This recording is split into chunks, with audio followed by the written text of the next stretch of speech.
Ilyas dari Prodi Manajemen Dakwah, Fakultas Usuluddin Adab dan Dakwah.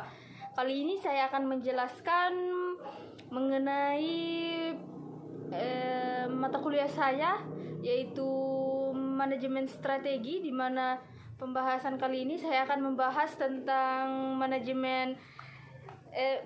tentang strategi korporasi, strategi pertumbuhan, bentuk-bentuk strategi diversifikasi, dan bagaimana cara mengatasi strategi pertumbuhan.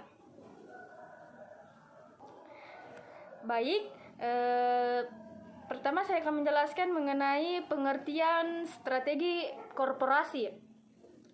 Strategi korporasi adalah rencana jangka panjang yang dirancang oleh perusahaan untuk mencapai tujuan utama mereka dan mengelola sumber daya perusahaan secara efektif.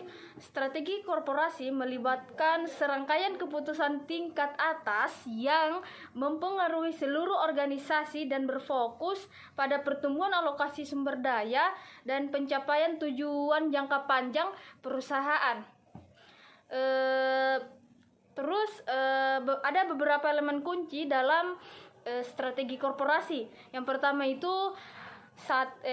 itu visi dan misi perusahaan, yang kedua itu analisis lingkungan, yang ketiga itu tujuan dan saran, dan yang keempat itu penetapan tujuan dan sasaran, yang kelima itu implementasi strategi, dan yang keenam itu evaluasi pengendalian.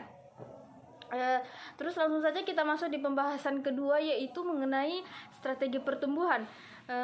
Strategi pertumbuhan adalah rencana yang dirancang oleh perusahaan untuk meningkatkan pendapatan pangsa pasar dan keuntungan melalui ekspansi bisnis. Tujuan dari strategi pertumbuhan adalah untuk menciptakan nilai tambah bagi perusahaan dan memperluas kehadiran perusahaan di pasar.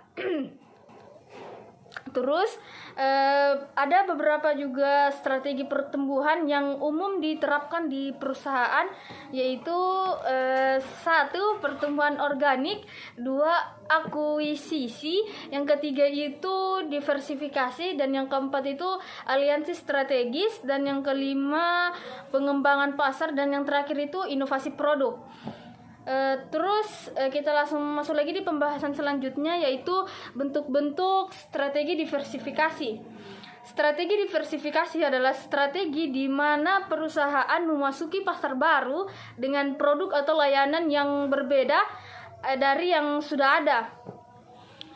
Diversifikasi dapat dilakukan dalam berbagai bentuk tergantung pada tujuan perusahaan dan kondisi pasar. Ada beberapa bentuk strategi diversifikasi yang umum diterapkan. Yang pertama itu diversifikasi konsentrik, dan yang kedua itu diversifikasi horizontal, yang ketiga itu diversifikasi vertikal, yang keempat diversifikasi keuangan, dan yang kelima itu diversifikasi geografis. Dan kita langsung masuk di pembahasan yang terakhir, yaitu bagaimana cara mencapai strategi pertumbuhan. Untuk mencapai strategi pertumbuhan yang berhasil, perusahaan perlu mempertimbangkan langkah-langkah dan tindakan tertentu. Ada beberapa cara untuk mencapai strategi pertumbuhan. Yang pertama itu analisis pasar, yang kedua penetapan tujuan yang jelas, yang ketiga identifikasi strategi pertumbuhan, yang keempat inovasi produk dan layanan, yang kelima pengembangan kemitraan dan aliansi, yang keenam alokasi sumber daya yang tepat, yang ketujuh pengembangan dan kemampuan internal, yang kedelapan evaluasi dan koreksi, dan yang kesembilan atau yang terakhir itu komitmen pemimpin dan karyawan. Itu saja yang bisa saya sampaikan pada video kali ini. Lebih dan kurangnya mohon dimaafkan. Wabillahi taufiq wal hidayah. Wassalamualaikum warahmatullahi wabarakatuh.